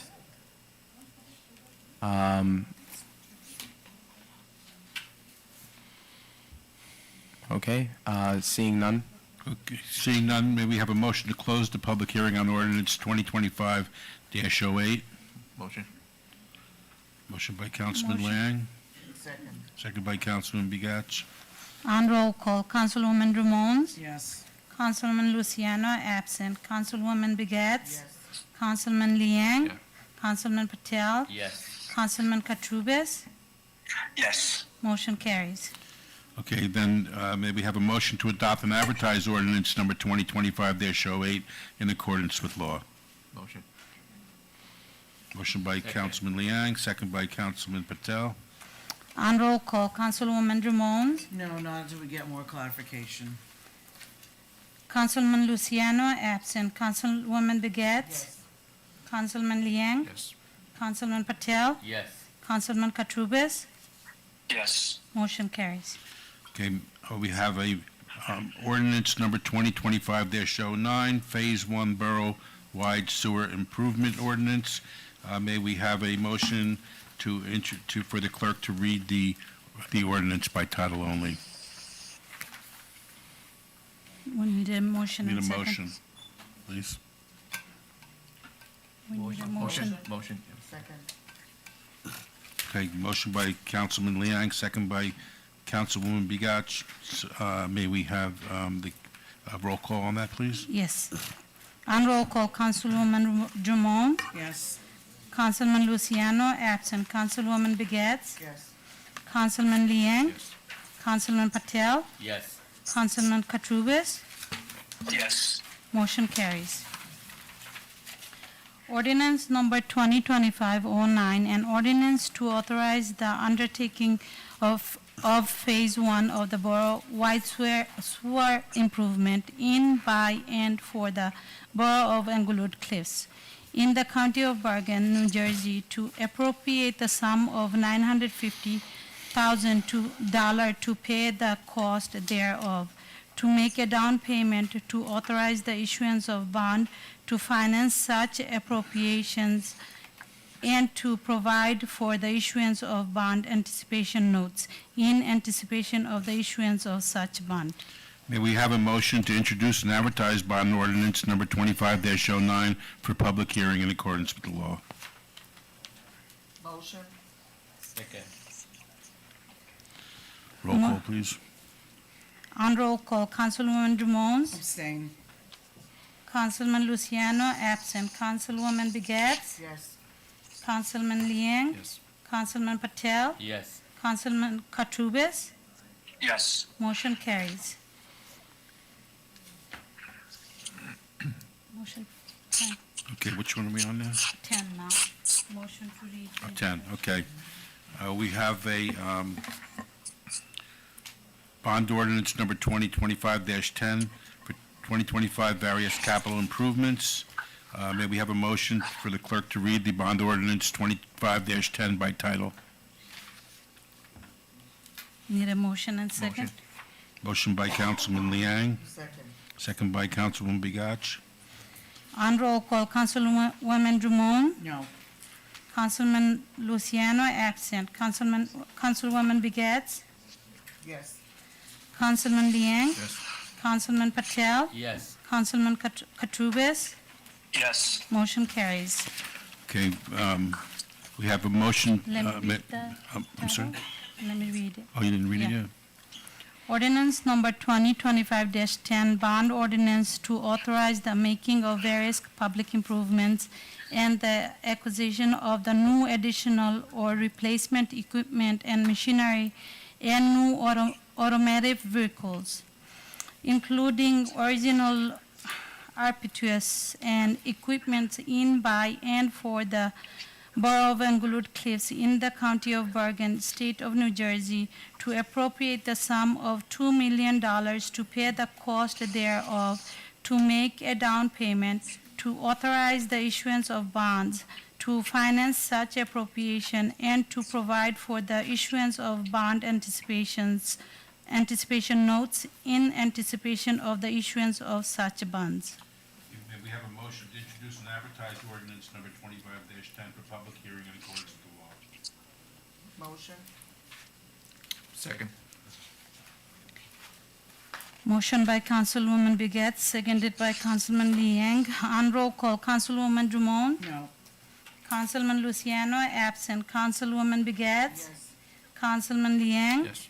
Councilman Patel. Yes. Councilman Katurbis. Yes. Motion carries. Okay, ordinance number 2025-11, salary ordinance. May we have a motion for the clerk to read the ordinance by title only? Motion. Second. On roll call, Councilwoman Drummond. No. Councilman Luciano, absent. Councilwoman Begets. Yes. Councilman Liang. Yes.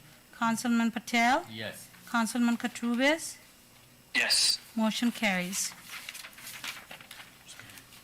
Ordinance number 2025-11, an ordinance to establish a schedule of salaries, wages, and compensation of public officials, officers, and employees of the Borough of Englewood Cliffs in the County of Bergen, and to establish a method of payment of such compensation during calendar year of 2025. May we have a motion to introduce and advertise ordinance number 25-11 for public hearing in accordance with the law? Make a motion. Second. Motion by Councilman Liang, second by Councilwoman Begach. May we have a roll call? On roll call, Councilwoman Drummond. No. Councilman Luciano, absent. Councilwoman Begets. Yes. Councilman Liang. Yes. Councilman Patel. Yes. Councilman Katurbis. Yes. Motion carries. Okay. Before we proceed, I just want to make a comment on the salary ordinance.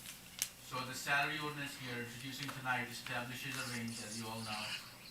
For most positions, the lower end is what the employees are currently making, and on the higher end is what the employees will be after the increase is awarded. However, once we adopt the salary ordinance at the next meeting, we will also have a salary resolution that will list the individuals and the positions and the exact amount of what their salaries are for calendar year 2025. And if it helps, what we can also do is we can make a reference to their 2024 salaries for comparison purposes. And all that information will be included in the salary resolution to be adopted at the same night after the adoption of this ordinance next meeting. Yeah, that kind of reference just helpful. All subject to approval. Correct. Quick clerical correction. Okay, thank you. We completed the roll call on that? No, we're on ordinance 12. Ordinance 12, right. So on ordinance 2025-12, may we have a motion for the clerk to read the introduction of the ordinance by title only? Motion? Motion by Councilwoman Begets, seconded by Second. Councilman Patel. On roll call, Councilwoman Drummond. Yes. Councilman Luciano, absent. Councilwoman Begets. Yes. Councilman Patel. Yes. Councilman Yes. Liang. Yes. Councilman Katurbis. Yes. Motion carries. Ordinance number 2025-12, an ordinance setting forth procedures to use borough recreation facilities and amending fee schedule for use of recreation facilities. Okay, may we have a motion to introduce and advertise ordinance 25-12 for public hearing in accordance with the law? Make a motion. Second. Motion by Councilman Liang, second by Councilwoman Begach. On roll call, Councilwoman I Drummond. have a question. All these fees are crossed out, so how do we know Well, that's the point of a red line. It shows you the changes of if they're red and they're adding some stuff, or if they're crossing stuff out, it's showing you what it was once. So And we're gonna vote on something, we don't know what the increase is. I'm sorry, Councilman? We're gonna vote on programs that we don't know what the increase will be. I believe that it's showing there if they're new or added or whatever the case is. Okay. Yep. I also have to say, I think it's a disgrace that we are charging our residents this type of money. As Mrs. Geiger said, it used to be funded and subsidized by the borough. What do you do with people that can't afford to pay these prices? $475 if you want to pay basketball and traveling? We're here supposed to be to serve the community and our residents and our kids. Here we are making money on them. Okay? I absolutely am appalled that we even put something like this out. And when I read it last night, camp was gonna be $2,300. That was in the original, put out. Till I called you and said, what, are you crazy? $2,300 for camp? It's just disgraceful, and I will vote no on anything, no. You should be ashamed. You were elected, we were elected to serve the people of this community, the kids, everyone, and all we're doing is raising fees and charging them.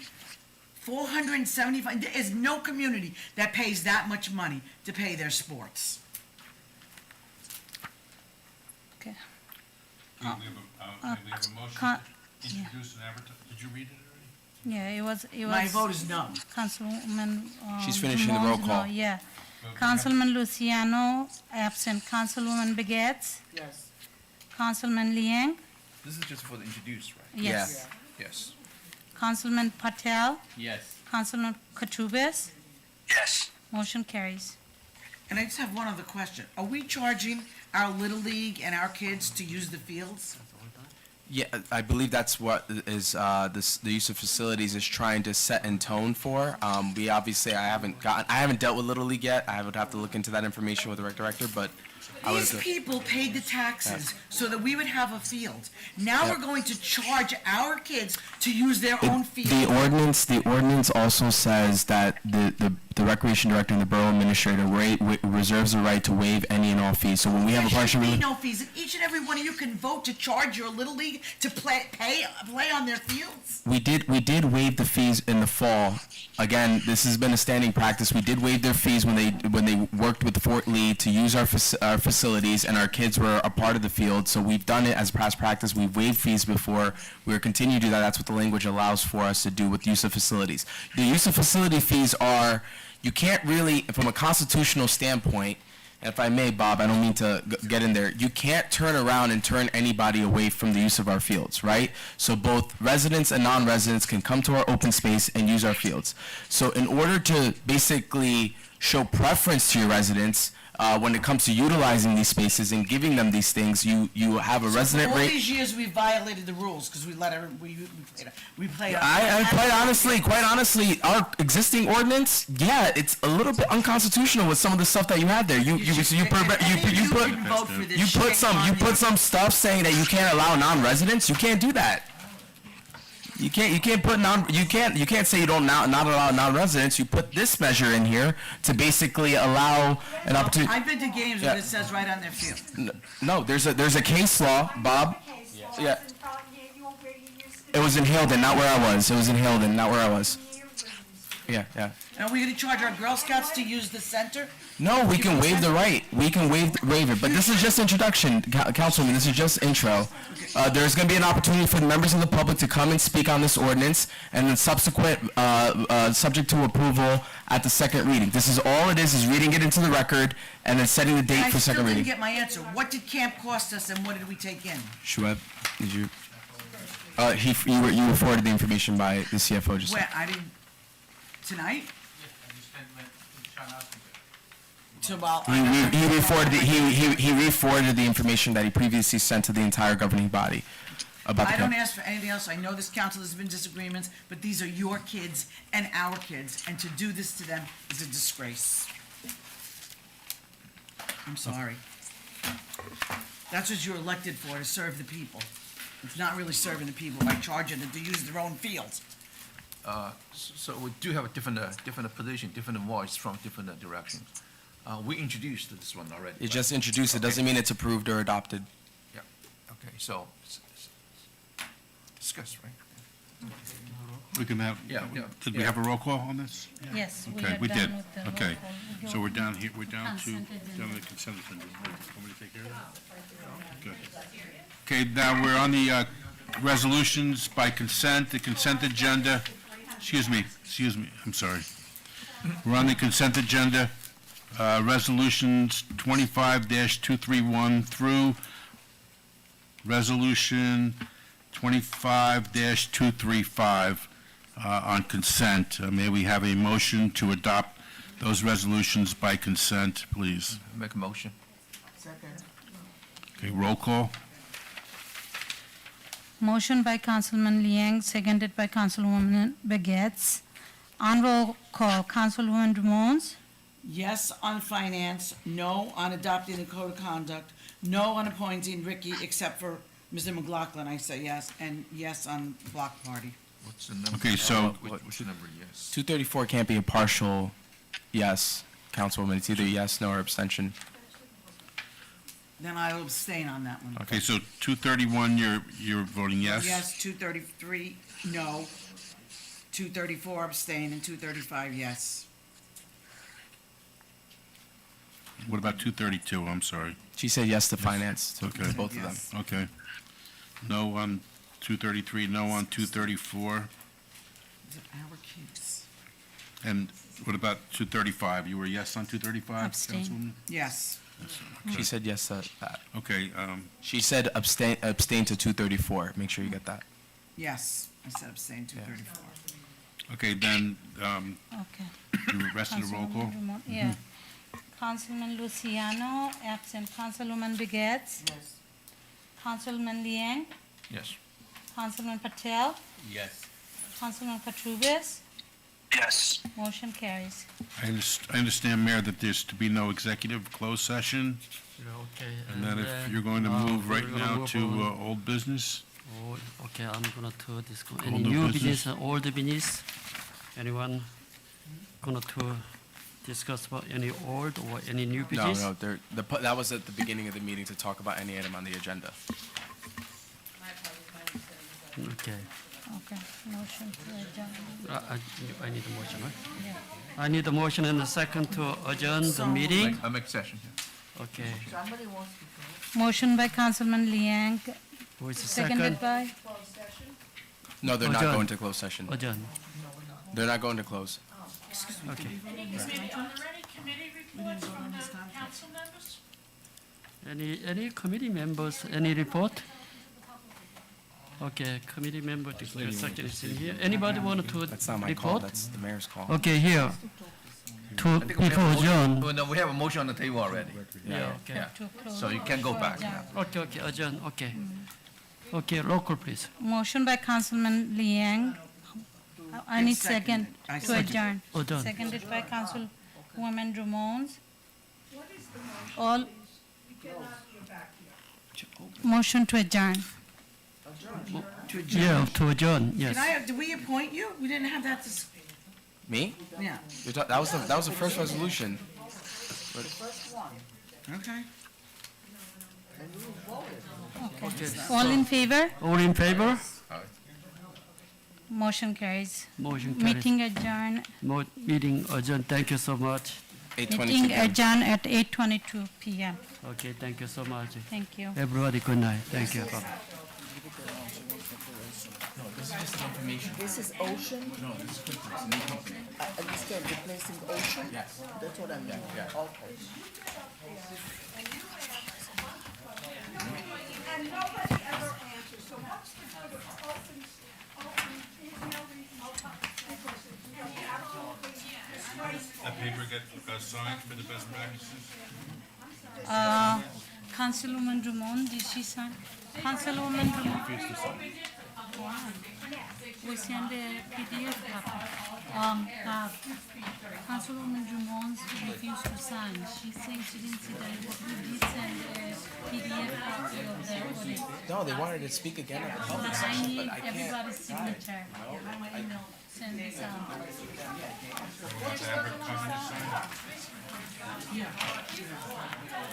And Mayor, you signed it, so I have Councilman Liang Begets, Councilman Patel. Who's this? Begets, who's this? I think, so here, we have 1, 2, 3, 4. Mark is there, right? That's me. That's her. Councilman Katrubis, I'm gonna get it. Is this her name? I don't know who's that.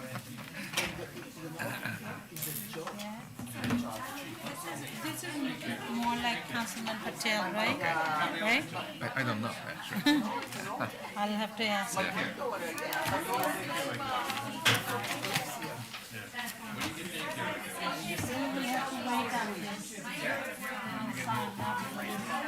Thank you. And then once I have it out. Yes.